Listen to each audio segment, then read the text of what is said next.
So apparently Kickstarter is being forced to ban adult content on their platform, and they think this is coming from Stripe.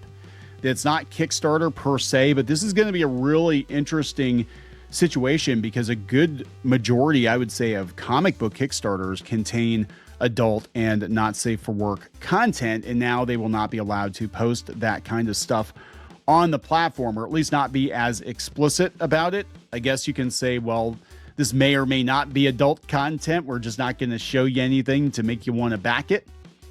Now, it's interesting. Kotaku is covering this now, but I am pretty sure that Fandom Pulse covered this a week or two ago. So hat tip to them, but I wasn't fully aware of what was going on because they've had bans before. But they said that now the language is a lot more specific as to what you cannot allow on this platform. So I guess, you know, one of the biggest comics campaigns they had, it was Smut Peddler, and I guess they're not going to be allowed to peddle smut anymore on Kickstarter. So let's look into this. Let's see what's going on. Before we get into it any further, please subscribe for more pop culture news, views, and rants. Guys, go out to more.clownfishtv.com. That's more.clownfishtv.com. This episode brought to you in part by the Reefers. So if you would like to be a reefer and get paywalled content for less than the cost of one super chat, you can go out to more.clownfishtv.com. Thank you very much for that. We do not have adult content out there, so sorry to disappoint you. No feet pics or anything like that. It's not happening. This has come from Kotaku. Kickstarter is the latest platform seemingly forced to ban adult content by payment processors. Kickstarter has updated its content guidelines to prohibit several forms of not safe for work content, and payment processor Stripe may be to blame. So we have talked about censorship via banking and financial institutions quite a bit on this channel, and mostly in regards to anime. And I think it's really interesting because a lot of people that were down with censoring people over politics or censoring people who were maybe watching anime or playing video games that had, content they did not agree with, like, lowly content or implied incest or what, look, I'm not into any of that stuff, right? But there were a lot of people cheering on the censorship. And I said, well, here's the thing. The goalpost is going to move, and eventually they're going to censor content that you do agree with. And as long as, I guess my feeling on it is like, look, I can think a lot of this stuff is just absolutely disgusting, but if it's not breaking the law, if it's not actually breaking the law and the platform that it's hosted on is okay with it, then the banks should not get involved, but they're getting involved. And this is just kind of, I think, a taste of things to come, that the banks are going to run everything. You're not going to be able to buy or sell without getting the approval of the banks. And if the banks don't like your content, they don't like who you're donating to, they don't like the kind of stuff you're publishing, then they're going to step in and say, no, you can't do that. We saw this happen a couple of years ago, and this is why we don't use Patreon. We're using Substack right now. But Sargon of Akkad, who I don't even watch. I mean, I seriously, like, I don't even watch the guy, but he was booted off the platform. He was making like $12,000 a month, and he got booted off of Patreon because somebody at Patreon didn't like him. And he said the N-word on somebody's podcast but he was giving that as an example of things you should not say. And because he said it on somebody else's podcast and somebody he did not like flagged it to Patreon, he got booted off of Patreon. And I think him getting kicked off of Patreon did irreparable damage to that platform. Now, it could have been Patreon or it could have been PayPal too that had an issue with it, because the gal that was in charge of trust and safety, she actually worked for PayPal. But now it's coming for Kickstarter too. And like I said, Kickstarter has a lot of not safe for work content on it. In fact, if you want your comic book to be successful on Kickstarter, you got to put boobs, preferably lesbian boobs. That's what sells. That's what sells on Kickstarter, and maybe not anymore. So again, coming from Kotaku, they're the latest platform seemingly forced to ban adult content. Kickstarter, the original crowdfunding platform used to fund the likes of Valerian Studios' Divinity Original Sin 2 and Warhorse Studios' Kingdom Come Deliverance, has recently updated its mature content guidelines to prohibit content that is deemed violent, derogatory, and sexually photorealistic. Okay, so maybe not comics per se. And based on emails sent to creators on the platform, the payment processor Stripe may be to blame for the sudden shift away from not safe for work content. At some point over the past few days, seemingly around May 11th. Now, it's interesting because Phantom Pulse covered this before. So maybe they have another round of censorship. I don't know. Based on Internet Archive snapshots, Kickstarter's rules page was updated to specifically prohibit several forms of not safe for work content. While the previous version of the page simply prohibited pornographic content, it now contains some oddly specific restrictions, including but not limited to implied sex acts. Well, that could be like a Batman comic, right? MILF, DILF content, implied nudity, anything featuring female nipples or genitalia, and anuses. Yes, no buttholes on Kickstarter. Good heavens, they've even banned buttocks. Wait, what? Hold on, I gotta look this up. Okay, where's this at? Be honest and transparent, be engaged and committed, be respectful. Mature content, here we go. We do not allow any project specifically stating it or the rewards being offered or being created for sexual pleasure. Oh my God. Okay, so that is a good majority of adult comics right there. Any project that distributes or enables distribution of pornographic content. Any project that seeks funding for receiving or providing sexual services. Whoa. Or spaces that offer, so well, that's, yeah, you don't want to like, could you bankroll my brothel? Kickstart my brothel, please. Any project that promotes, glorifies, or praises sexual or abusive content, degrading content, humiliating content. So none of the whips and leather and stuff. Otherwise, sexually exploitive or abusive, derogatory terminology, slut, whore, MILF, DILF, explicitly violent, R-word fantasies. Well, that I would agree with. I'd be like, why are you doing that? Illegal content, bestiality. There go all the furry comics. Whoa. Child exploitation and abuse material. So they're working with the National Center for Missing and Exploited Children. So even if that elf girl looks like she's 8, but she's actually 408, we're going to have a problem. Photographs, photorealistic depictions, printed models, sculpture, and illustrations of, so yeah, comics. Sex acts or implied sex acts. Inclusive of tugging the chain, pounding the pud, whatever terminology. Can I say that on YouTube? I don't know. So, okay.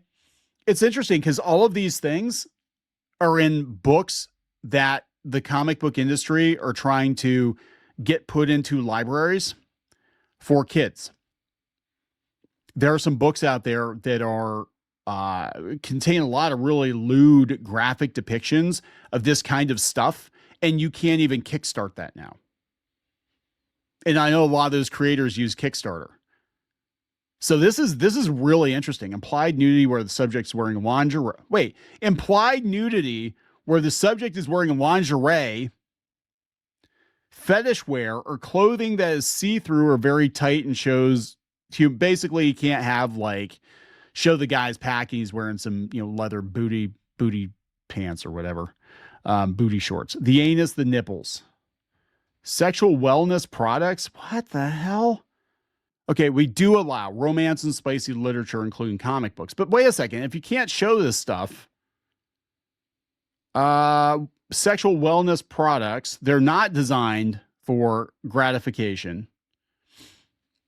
Any photographs or illustrations containing revealing photographs in non-sexual settings. Okay, so swimwear, an actor in their boxers getting ready for work, intimate acts that are not explicitly sex acts, 2 people kissing, 2 people cuddling, and ankles. I added ankles. So Amish romance novels are fine. Nudity found in a project that are portrayed in a non-sexualized scientific, educational, or documentary style where the focus is not on genitalia or reproductive organs. Kickstarter may still restrict content that is presented in a sexualized, exploitive, or otherwise harmful manner even if it falls within an otherwise permitted category. Anti-evasion, anti-circumvention. Creators may not evade any of these rules through cropped, blurred, obscured, misleadingly labeled, or otherwise disguised content.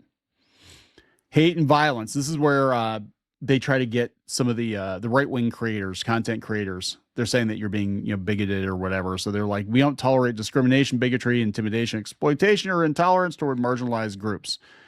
We do not support projects that promote, glorify, incite, or threaten violence or other illegal acts, unless it's like, yes, on the other side. But I digress.